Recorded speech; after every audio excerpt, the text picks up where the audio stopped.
নিরাশা হয় কাফের, নিরাশা কে হয়? কাফের। তখন আবার আল্লাহ তাআলা বলছেন আলেম আব্দি আল্লাহর রাব্বান, আমার দাস দাসী কি জানে যে তার একজন প্রতিপালক রয়েছেন একথর দাম্বা, যিনি পাপকে ক্ষমা করতে পারেন। তো দিন যায় রাত্রি যায়, ফামা কাসা ফাজনা বা জাম্বান, আবার কোনোদিন পাপ করেছে। পাপ করার পরে আবার বলছে রব্বি আজনাম তো ফাগফির, প্রতিপালক আমি পাপ করেছি, তোমার ক্ষমা করো। তখন আবার আল্লাহ তাআলা বলছেন আলেম আব্দি আল্লাহর রাব্বান, আমার দাস দাসী কি জানে যে তার একজন প্রতিপালক রয়েছেন একথর দাম্বা, যিনি পাপকে ক্ষমা করতে পারেন, যিনি শাস্তি দিতে পারেন। আসলে ক্ষমা করতে পারেন, শাস্তি দিতে পারেন, এটা জেনেই কি আমাকে বলছে? যদি জেনেই বলে গাফারতু লাহু, তা ক্ষমা করে দিন। বলতে বলতে বলছেন ইয়াফাল মাকাদা, তার জীবনে যদি বহুবারও ঘটে থাকে আর এমন করে থাকে, আমি তাকে ক্ষমা করে দেব।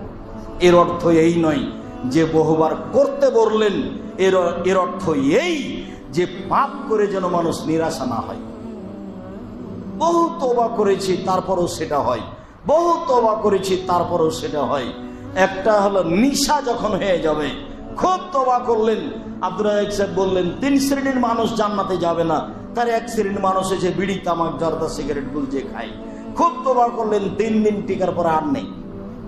বক্তব্যের এক ফাঁকে শুনলেন দাড়ি, সেদিন দাড়ি ছেড়ে দিয়েছেন। তার মানে এটা নিশা ছিল না, খারাপ লাগছিল, এখন ভালো লাগে। তারপরে ছিল একটা কথা, 3 শ্রেণীর মানুষের সাথে আল্লাহ কথা বলবেন না।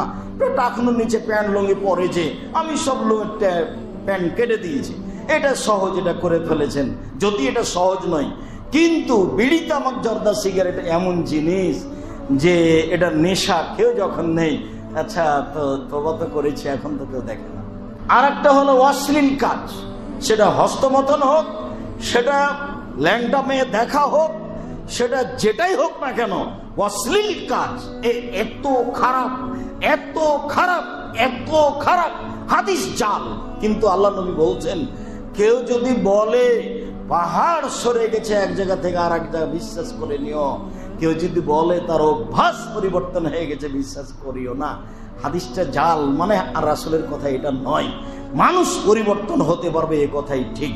ও খুব খারাপ। ও এক পর্যায়ে বলছে একাই যে পাপ তো বন্ধ করতে পারলাম না, কোন রকমের জেলে চলে গেলে হয়, তাহলে আর নেশা হবে না।